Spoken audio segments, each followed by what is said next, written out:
Bend the law. Hanap katapat. Bad boy, unahin mo ako if matapang ka. Hinayupa ka.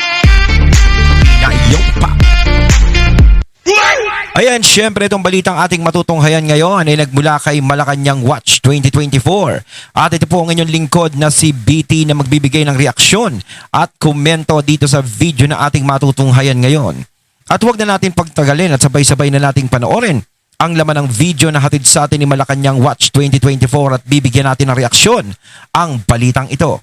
Pasok! Bigyan natin ng reaction opinion itong post ng The Best Ka Inday Sara. Ayo! Syempre bago natin simulan ng video na ating matutunghayan ngayon, nais ko nga pala magbigay ng credits dito sa boses at video na matutunghayan natin ngayon at bibigyan ng reaksyon walang iba kundi si General Macanas. Syempre huwag niyong kalimutang suportahan ang channel ni General Macanas. Mga katunay, pakibisita po yan at huwag niyong kalimutang mag-subscribe at mag-follow para maging updated po kayo sa mga vlogs, reactions sa mga balita na hinahatid sa atin ni General Macanas. Syempre ayan po yung The General's Viewpoint.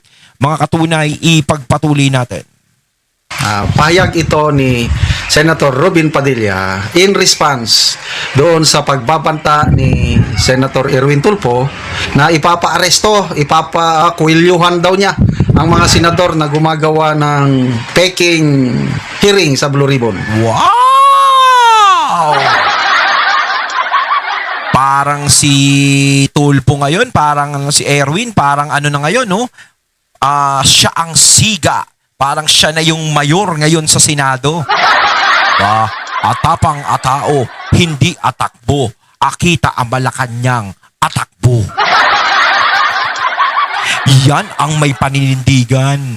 Yan ang may paninindigan sa sarili niya, hindi sa taong bayan. Sko naman. Ano naman ngayon kung magkaroon ng hearing ng Blue Ribbon ang majority nila Senator Alan, di ba? Dapat nga matuwa pa kayo. Kasi talagang inaalam talaga nila yung kung sino talaga yung mga tunay na kasangkot diyan sa flood control project na yan. Hindi ka ba natutuwa, Ka Erwin? Di ba? Dati, galit na galit ka sa mga tiwali. Galit na galit ka sa mga walang ya. Anong nangyari na ngayon sa'yo? Bendalo. Ba, grabe ka na ngayong Ka Erwin, ha?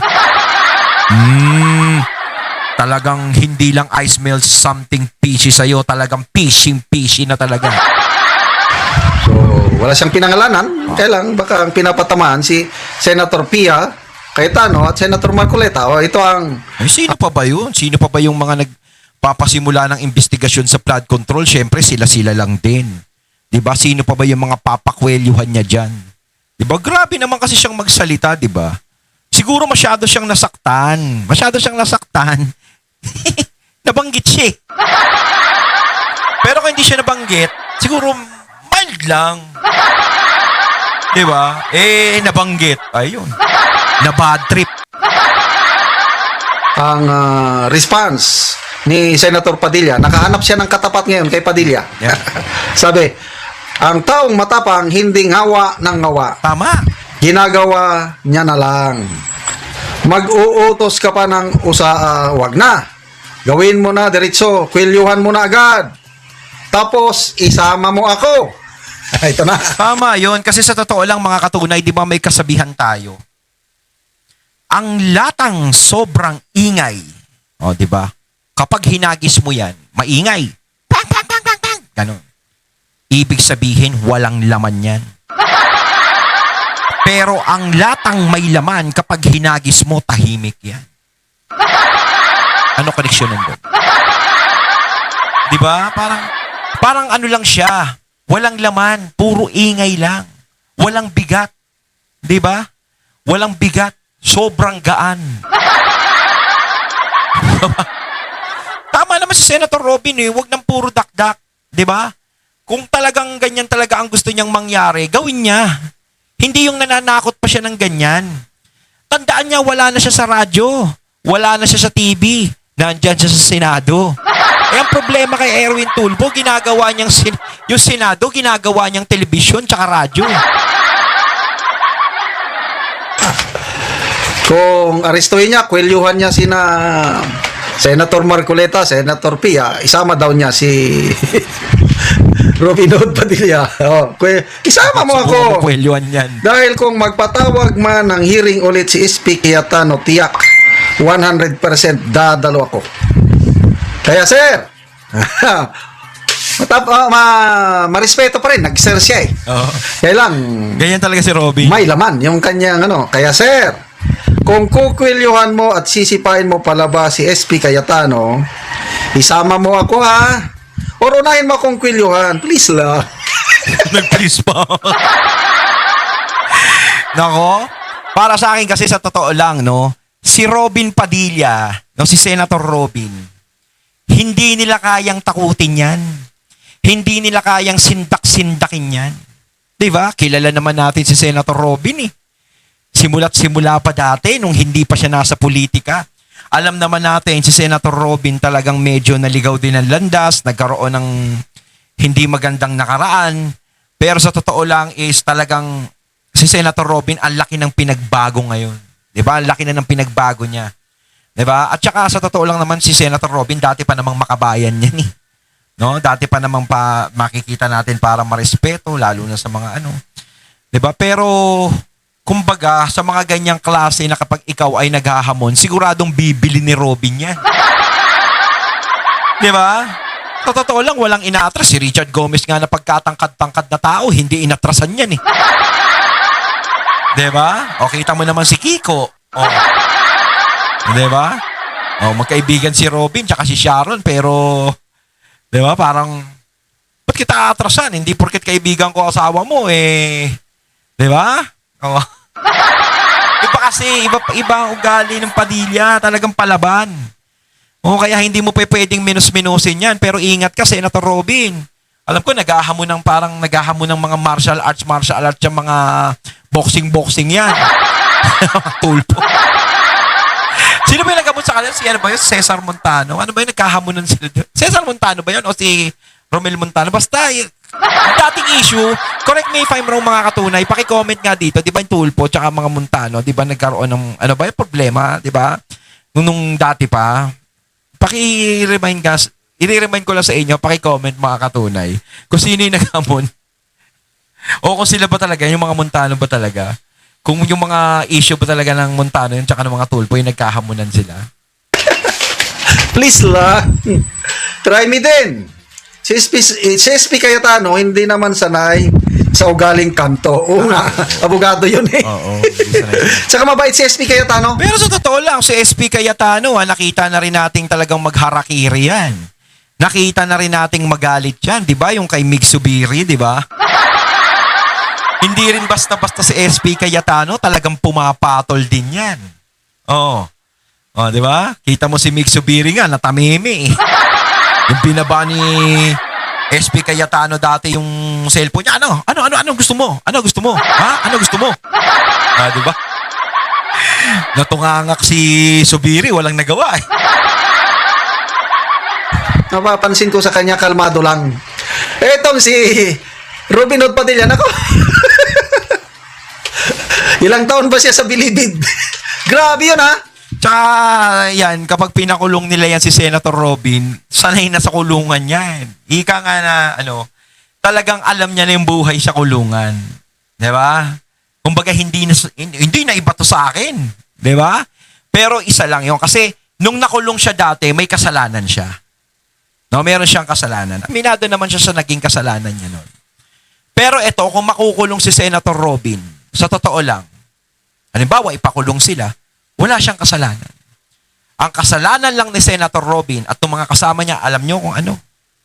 Yung ipinaglalaban ng karapatan ng taong bayan. Yung ipinaglalaban ang karapatan ng mga Pilipino. Yung gustong malaman ng buong Pilipinas, ng buong sambayanan, ginagawa nila. Pero syempre, dahil sa ayaw ng mga kalaban, ng mga nai-involve, o mga is talagang sila yung pinagsasaper. Yung mga taong gustong tulungan ng mga Pilipino. Ngayon, kung makukulong sila, lalong-lalo na si Senator Robin, ang kasalanan nila ay ang pagtulong sa taong bayan. 'Di ba? Hindi kasong krimen 'yun.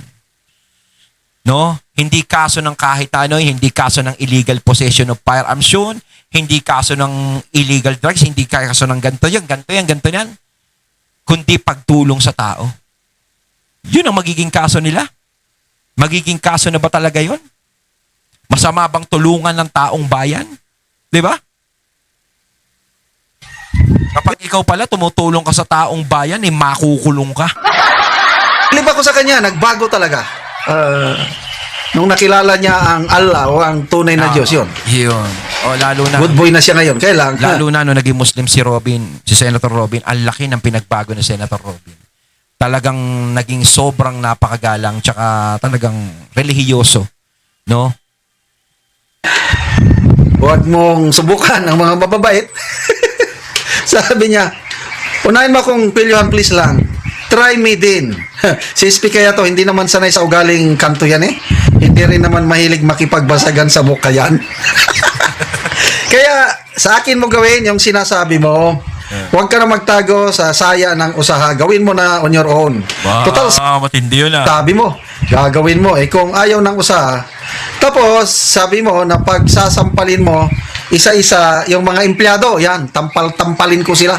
Yung mga empleyado daw ng Senado na tumulong sa pagkandak ng Blue Ribbon hearing nung June po. Abang!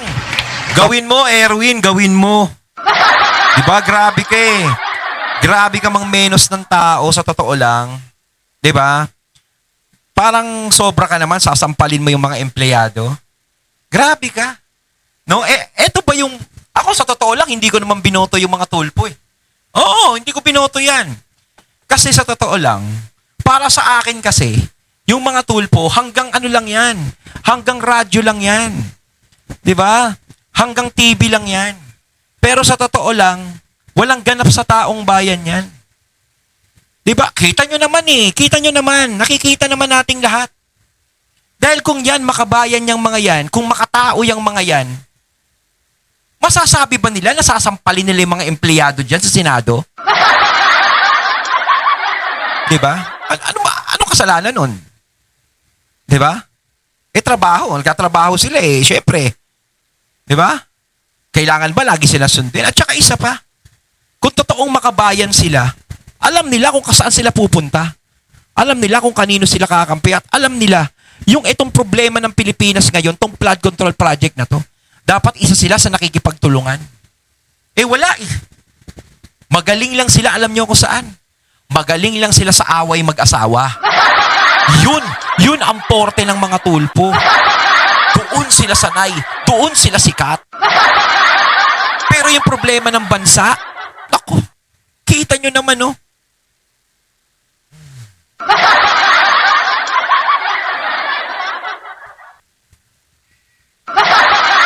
Tahimik. Ngayon, ngumangaw-ngaw sila doon sa mga tao na gustong tulungan yung taong bayan. Na gustong malutas yung itong numero unong problema sa bayan natin, yung flood control. Doon ngaw-ngaw si Tulpo sa mga taong yun. No? Na gustong malinawan kung ano ba talaga at kung sino ang mastermind nitong kawalangyaan na nangyari sa atin. Diba? Sus Mario Joseph. Tampal-tampalin, no? Sampal-sampalin daw ni Senator Erwin Tulfo. Sampalin mo isa-isa yung mga empleyado sa Senado at pagtatadyakan mo isa-isa habang nakapila. Puro ko namang dak-dak. Gawin mo na lang. Pero sa akin mo unang gawin. Try me. Try me. Grabe. Ayan na, sabi ni Senator Robin ha. Yan na, Senator Erwin. Bago mo gawin yan sa mga empleyado at sa mga ibang senador, no? Na kinaiinisan mo, gawin mo raw muna kay Senator Robin yan. Ngayon, kapag nagawa mo kay Senator Robin yan at hindi pumalag sa si Senator Robin, ayan, saka mo gawin dun sa iba. Diba kapag nasindak mo si Senator Robin, partida na yan, magkapatid pa kayo dyan. Dalawa pa kayong tulpo dyan. Dalawa laban sa isa. Ay nako, hindi kayo aatrasan ni Binoy. Ay. The original bad boy. Ay, ano pala, si Ace Berhel pala ang original bad boy. Kumbaga parang bad boy din naman si Robin Padilla. Siya ang nagmana sa trono ni Ace Berhel. Di ba? Kung ano man ang gagawin ni Erwin Tulfo sa kapwa niya senador o sa mga sumusunod lang sa utos ng mga empleyado ng Senado, dapat Robin Padilla muna. Oo, yun muna. Dumaan ka muna doon. Mabuti rin doon. Medyo nakakabahala ang nangyari sa Senado. But things like this, medyo nare-relieve ako, nawawala yung stress. Itawa na lang natin, di ba? Antayin natin yan. Baka mamaya palagan nga ni Tulfo yan. Tawanan mo ang iyong problema. Tawanan mo. Oh, ano kayang sagot ni Erwin Tulfo dito? O, edi dadakdak na naman. Diba? Kung ako kay Senator Erwin, ganyan pala sinabi ni Robin, no? Ganyan sinabi ni Senator Robin. Puntahan mo na sa Senado. Pag nandiyan si Senator Robin. Diba? Senator Tulfo. Huwag na puro salita. Kita mo naman, no? Kapag nagsalita ka na naman tungkol kay Senator, halimbawa, narinig niya yung sinabi ni Senator Robin, nakarating sa kanya. Oh, tapos dadakdak na naman si Senator Erwin. Eh wala, sasabihan ka ni Robin, wala talaga, puro ka lang daldal.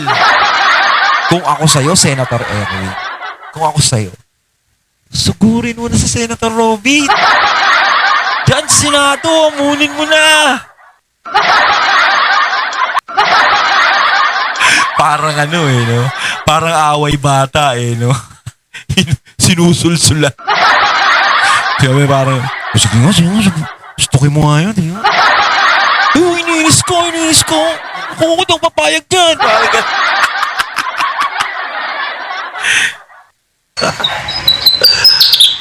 Matapang itong mga Tulfo talaga, as in, matapang. Walang kinakatakutan, walang inuurungan. Yan po ang tatak Tulfo. Tingnan natin ngayon. matapang saan? Oh, anong ibubuga niya laban sa isang Robin Hood Padilla? Kasi sa totoo lang, sige, matapang sila magsalita. Kung matapang sila, bakit natatakot sila sa katotohanan? Di ba? Bakit natatakot silang harapin ang katotohanan? Bakit natatakot silang harapin ang tunay na problema ng Pilipinas? Di ba? Ako sa totoo lang, aaminin ko, isa ako sa umidolize sa mga Tulfo dati. Dati yun.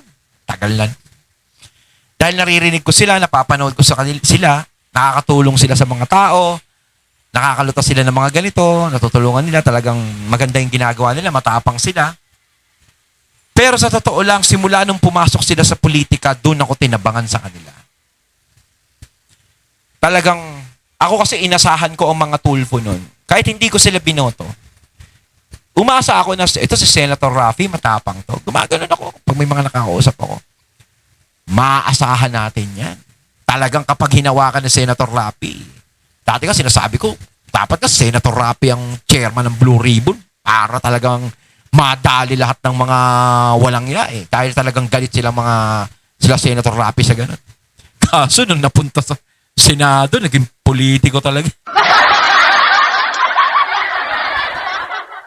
Lahat nagbago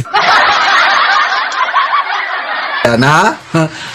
Kanto ba yan? Experience kung sa amin pang masundalo, battle hardened na ito. Oo, sanay Marami nang pinagdaanan sa buhay, marami nang enkwentro. Batak na yan si yung Robin. karanasan niya sa bilibid, mahirap yun. Oo. Kaya lang, ngayong nagbago na siya, I don't know. Anong mangyari? Ito, Kaya sabi dati ni Senator Robin, di ba, yung kay Tatay Digong, gusto niya rin makulong samahan niya si Tatay Digong dun kasi sanay na siya sa kulungan Tsaka maganda raw dun sa dahig kasi malamig. Hindi ka to sa pinanggalingan niya, mainit, di ba dati? O sa dahig talaga, malamig. reaction, people's reaction. Ako, nag-like ako sa kanya. 3,200 ang nag-react. 2,200 ang nag-like. Nag-like ako kay Padilla. 640 ang nag-love. 317 ang tumatawa. So yung 317, tinatawanan nila si Senator Padilla. Yun lang din ang bumibilib kay Erwin Tulfo. Okay. Basa tayo sa mga comments. Hindi, pwede ding General, pwede ding natatawa sila sa sinabi ni Senator Robin dahil ang tunay na pinagtatawa nila si Senator Erwin. Siyempre, di ba? Hinamon ni Senator Robin kaya matatawa talaga nila. Kahit naman ako nalaman ko, natatawa ako kay Tulpo sa mga pinagkagawa niya. Jose Andres, nakahanap ka ng katapat ngayon, Erwin Tulpo. George Cayetano, haya na, sige, tignan natin kung kaya mo ang kamao ni Bad Boy. Oh, ang daming nagre-react. Oh, may Si John Vic nga tumalsik kay Robin. Kita mo, pag ganun. walang, hindi umubre. katapat ka na, Erwin. Sige daw, tolpok. Nakahanap ka na ng katapat. Tama po yan, Sir Ruben. Galing. Ayun, at ating natunghayan ng video na nagmula kay Malacanang Watch 2024 at syempre natunghayan natin ang boses at video na yon na binigyan natin ng reaksyon na nagmula kay General Macanas. Kayo mga katunay, anong masasabi nyo tungkol dito? Comment lang po kayo sa comment box. So once again, I'm BT and I'm out. Peace.